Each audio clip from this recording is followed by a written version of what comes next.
Greetings Exiles, BullShifter here back with another Path of Exile PS4 video. Today I'm going to do something a little different again. I did have a subscriber kind of asking me to go through and just kind of evaluate some things on his build and just kind of give some feedback on some things that I thought could potentially work a little bit better. So I thought rather than just directly comment and write out a very long-winded response, maybe it'd be fun to kind of do a short video, make kind of a new segment for the channel where I just kind of go through a build and just kind of talk about the build in general and some things I like and, maybe things I don't like or think that could potentially be changed to make the build better.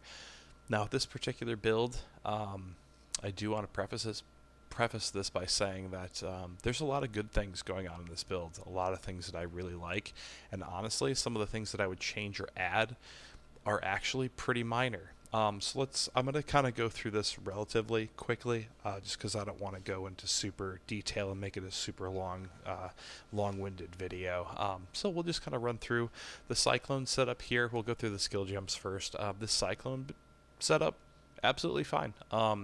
I think this works out really well. You obviously understand the idea of, stacking this physical damage and the fact that, you're not trying to do any elemental damage with your specific build. And I think what you have built here works absolutely fine for that. Moving on to Leap Slam. This also works as well. Blood Magic being a big one here, spending life instead of mana, that works with this build because of the fact that you've picked up a lot of life leech nodes through your passive tree. So you're basically making it so potentially you're leeching enough damage to the point where you don't need to worry about losing your life while doing Leap Slam because you should be leeching essentially as much as you're actually spending using the skill. So it essentially is making it a mana-free Leap Slam, which is clever. I can really appreciate that. I like that idea. The only thing I would potentially change on here, since you already have Fortify on your Cyclone, I don't know if it's 100% necessary to have it on here. It can be useful to possibly, be proccing that Fortify extra times, while you're Leap Slamming when you Cyclone to kind of help sustain the Fortify, but I think it should last long enough to the point where you don't necessarily need it on your Leap Slam and your Cyclone. If I were to do anything on here, I would potentially add, maybe a physical damage support gem here instead of Fortify, just to give you that much more physical damage when you're using your Leap Slam. So you're potentially, leeching more life when you're actually attacking, just in case, and I haven't crunched the numbers, so maybe that's unnecessary also, but the more physical damage you're doing, the more life you should also be leeching on attacks, so it may help out, since you're using blood magic for this skill.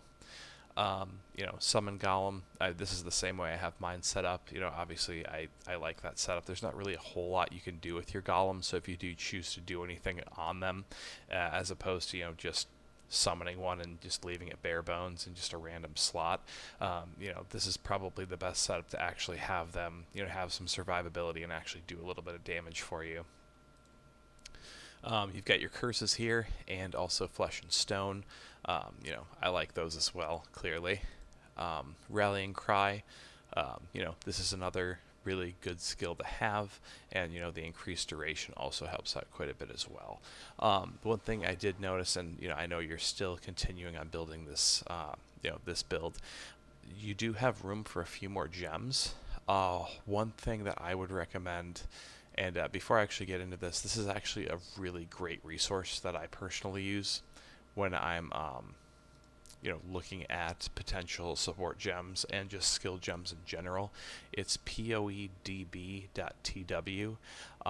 This is a really great resource for, essentially having a giant database of all the different items in the game. I pretty much strictly use it for skill gems and support gems because, like, for Rallying Cry, we can actually go down here, scroll down, and it'll show us all the gems that it's potentially supported by. So that's a really cool thing to have. So if there were other gems that you wanted to have as support gems for Rallying Cry, instead of just going into the game and using that little icon that pops up when you hover over a gem to see which of your currently equipped gems it supports. You can go to this website and it'll actually show you what each one of these gems does as well. And that was something I was going to recommend for this as well, Rallying Cry. If you add efficacy support, it'll also add on to that duration. Obviously it's not really going to do much for spell that, because since Rallying Cry, it's not exactly something that does direct spell damage, but it is going to affect the duration, which is going to help that out quite a bit, since you're basically stacking more increased duration. So that's another support gem that I would recommend for that. So for your last skill gem setup, I would probably recommend some sort of cast when damage taken support setup. So that way, you're essentially just casting something when you're taking a certain amount of damage. These can be a little tricky just because of the fact that you need to level your cast when damage taken support gem to a reasonable level for a certain amount, because as you level it up, the amount of damage that you have to take in order for it to trigger goes up. So I usually like to keep mine between 500 to 700 damage, so that way I'm triggering skills basically per getting hit. Just because in later content, if I have it leveled all the way up and I'm waiting until I'm taking 3,000 damage for the skill to trigger, it's not really that efficient. So I like to keep it around, like I said, between 500 to 700 damage taken, which means you're going to want to lock some of your skill gems, just because that's only going to support a skill gem, I believe, that requires level 44. So you're going to want to, hit triangle to lock it from actually being able to level beyond that, as well as the gems that are connected to it. This one is actually it is. It might have been this one. No, it was. There's a few I actually like for cast when damage taken. Yeah, this was one of them. It helps. It just deals a little bit of extra chaos damage, which can be useful. There's discharge. If you're stacking some different charges with any potential items that you may stack on there. There's a lot of different things that you can put on a cast when damage taken support gem. A lot of different things that you can do to add some defensive layers. So that's just something I would keep in mind for your very last skill gem setup. If you do a 3-link, having a holy relic can always be nice. It's basically just another minion that you can summon to do a little bit extra damage. It's not really going to do a whole lot for you. You can always cast temporal chains on things to help slow them down. There's a lot of options with cast when damage taken, so just a few things to keep in mind. I don't really want to. You've done a really good job with the build, so I don't want to straight up tell you something that you should put on your cast when damage taken. I would just say kind of look through a bunch of these and just see what you like, that you feel works well with your build, because I feel like you're on a really good track, and I don't necessarily want to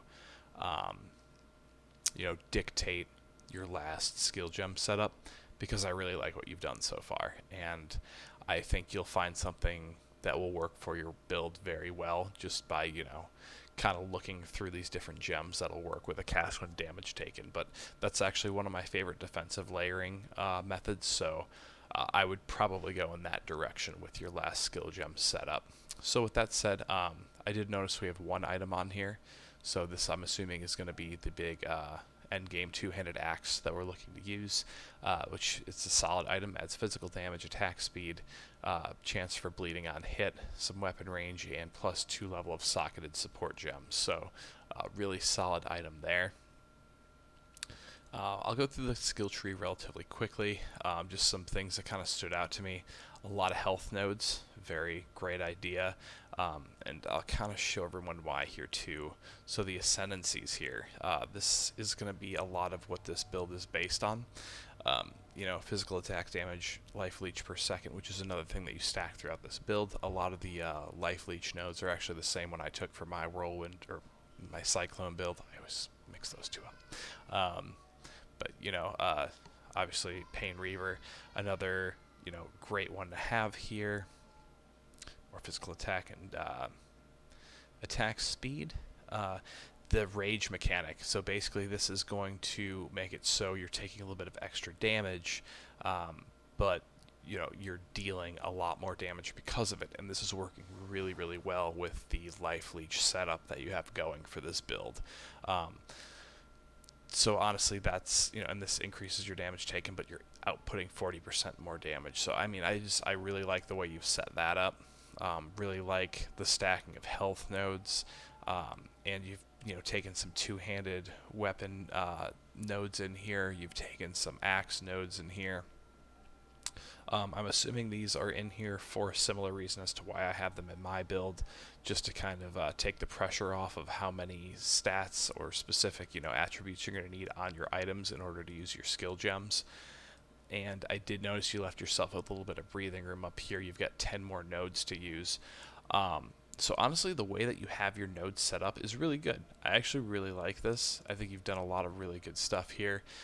You haven't fallen into some of the rookie mistakes that a lot of people make when they're creating their builds. So something like this. You have it so your hits can't be evaded, but you never deal critical strikes. Now, I may have missed it, but I didn't see any nodes in here that add anything to critical, which would have been a mistake. So I'm really, really happy to see that you completely avoided that. I also don't remember if you had any I don't believe you did have any nodes that are strictly there for accuracy. So that's good that you don't have anything like that, because obviously if your hits can't be evaded, your accuracy doesn't matter. It's it should always hit anyways. That may not be true if I'm not thinking of the accuracy stat the correct way, but I'm pretty sure if they can't evade your hit, you're not going to miss.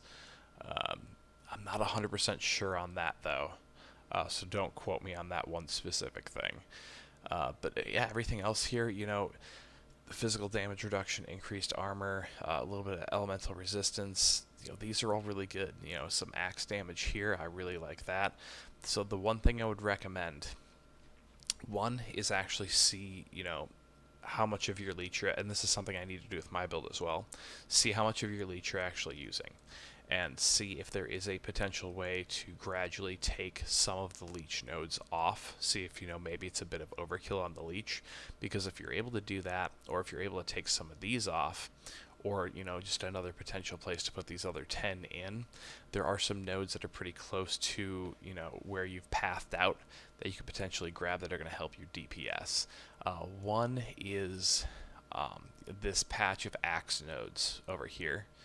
Those can potentially add quite a bit of nice DPS to your build, which in turn, more physical damage is actually going to equal more leech for you as well. So that's why I would say, pay attention, see how much you're leeching once you start mapping.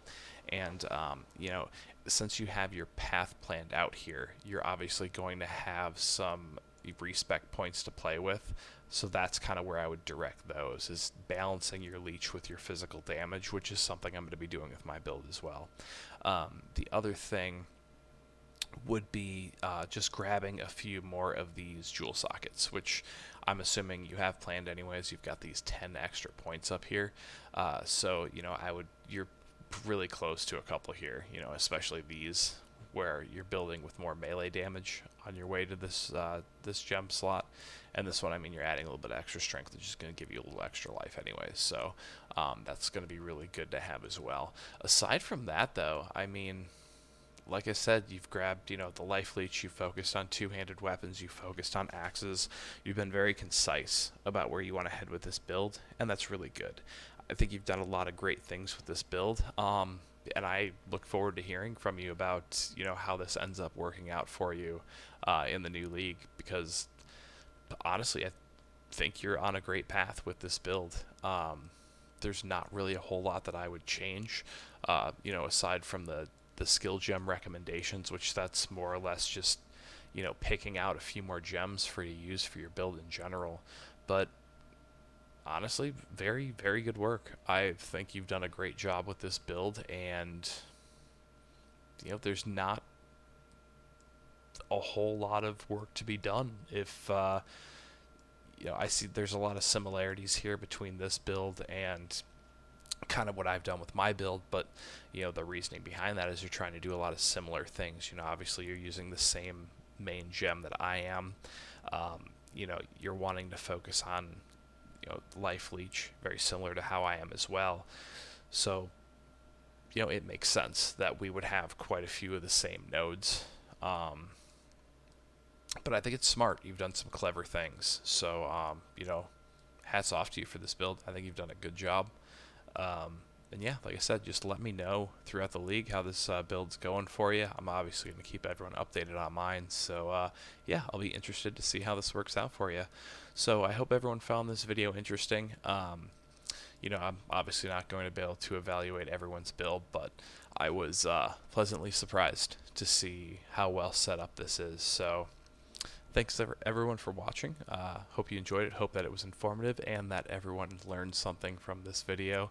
And I'm going to have to look that up actually about the accuracy and enemy evasion to see exactly how that mechanic works, because it's not something I've actually really thought about before, because it's not a node that I've built towards.